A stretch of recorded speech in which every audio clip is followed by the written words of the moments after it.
Good morning, children. Today we are going to study about the Security and Exchange Board of India, famously known as SEBI. SEBI was established by the Government of India on 12th April 1988 as an interim administrative body to promote orderly and healthy growth of security market and for investors' protection. So SEBI was established by the Government of India on 12th April 1988, and this is an administrative body, and this was established so that there is a healthy growth of share market and also for the protection of the investors. It was given a statutory status on 30th January 1992 through an ordinance which was later replaced by an act of parliament known as SEBI Act 1992. So SEBI was given a statutory status on 30th January 1992 through an ordinance which was later replaced by the Act of Parliament, and that act was known as SEBI Act 1992. It seeks to protect the interest of investors in new and second-hand securities. So this basically SEBI protect the interest of investors in the new shares and also in the second-hand shares. Now, what are the objectives of the SEBI? There are basically four objectives of the SEBI: to regulate stock exchange and the security market to promote their orderly functions. So SEBI regulates the stock exchange and the security market and promotes a very orderly function of the SEBI. Then second objective of the SEBI is to protect the rights and interest of the investors and to guide and educate them.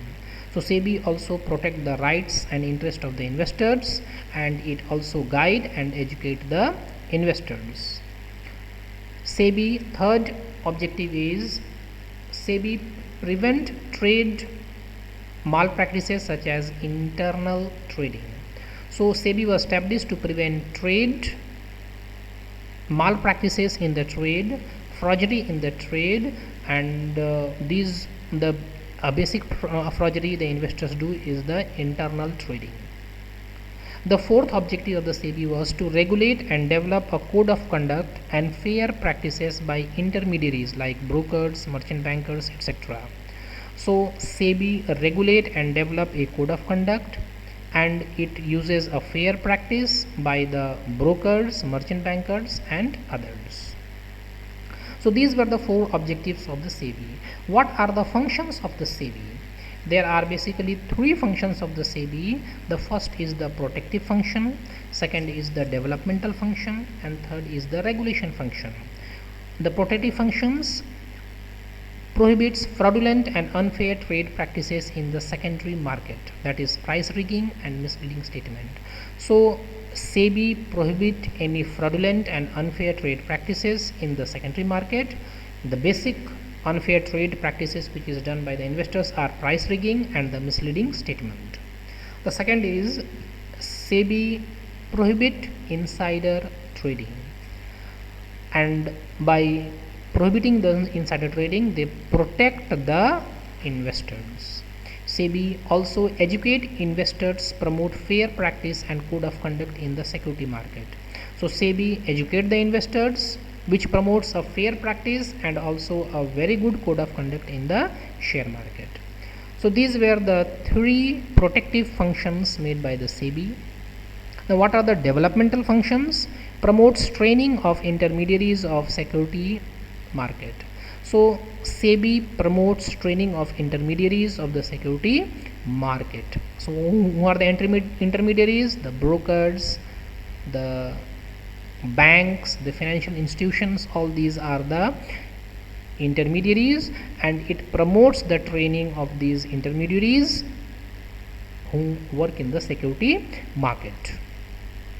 Then second developmental function is investors education. SEBI also educate the investors. The third developmental function is promotion of fair practice code of conduct of all Security Exchange of India. So it promotes the fair practices It makes the code of conduct for all the brokers so that there be a smooth and development of the share market. Then conducting research and publish information useful to all market participants. SEBI also conduct research and publishes the information which is very useful for the investors and also for the company. Now third function of the SEBI is a regulation function. A registration of broker and sub-broker and other player in the market.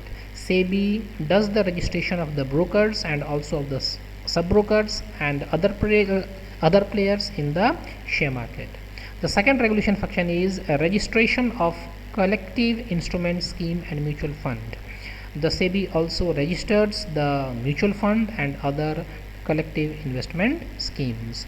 Without their registration of the SEBI, nobody can function in the share market. And the last regulatory function is regulation of stock, bank and portfolio exchange and merchant bankers.